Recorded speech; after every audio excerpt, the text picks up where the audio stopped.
Games are old. Card games date back to the Middle Ages at least, and board games like chess and backgammon are truly ancient. That's not even mentioning the royal game of In fact, archaeologists have discovered what appear to be game components in Turkey dating back 3,000 years. Then other games like word games, guessing games, and drawing games probably date back earlier than that. Heck, we even have a list of games that Buddha supposedly would not play as they were distractions from his meditation. But what we consider the modern board game, one with theming or a story, where we move pieces around a board using a number generator like dice, that is a significantly newer invention. One of the oldest that we know of is a game that's gone by many names, but it's most popularly called the Mansion of Happiness. There's some evidence it goes back to Italy in the 1500s, and it was probably first published in Britain around 1800. But it was really in the early Victorian era that its popularity exploded. Imagine this. Think of a board spiraling inward, where the players move via a spinner. If they hit a vice, like, say, drunkenness, they're punished by going to the whipping post. But if they land on a virtue like perseverance, they advance. To win, they need to get to the center of the board, where a heavenly vista of gardens and a great mansion await, for they have lived a good life and reached heaven. That, my friends, is the game of life. Yep, pretty much the exact one you played as a kid, only with Victorian Protestantism as its basis.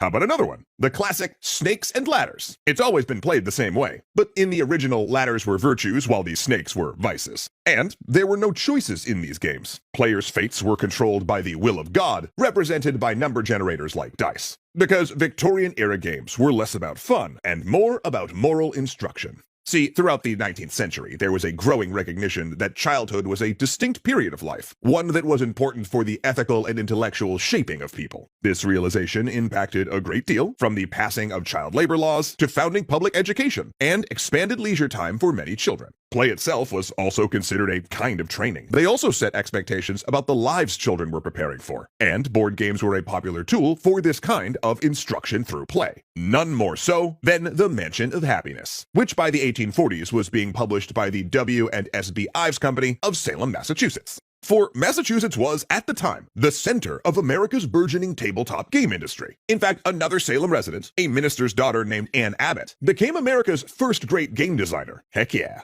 Over her life, she authored 3 games, but her smash success was called Dr. Busby and His Neighbors. Dr. Busby sold 15,000 copies within the first 18 months of its release in 1843. Those were monster sales for the time. These specifically designed card games also eliminated the moral objection to standard card decks, which New Englanders associated with gambling and fortune-telling. Ives' main corporate competition, though, was Milton Bradley, another Massachusetts game publisher who broke into the market big in the 1860s when he realized that bored Union Army troops needed to occupy themselves during any downtime in the Civil War. His solution was the first mass-produced portable game case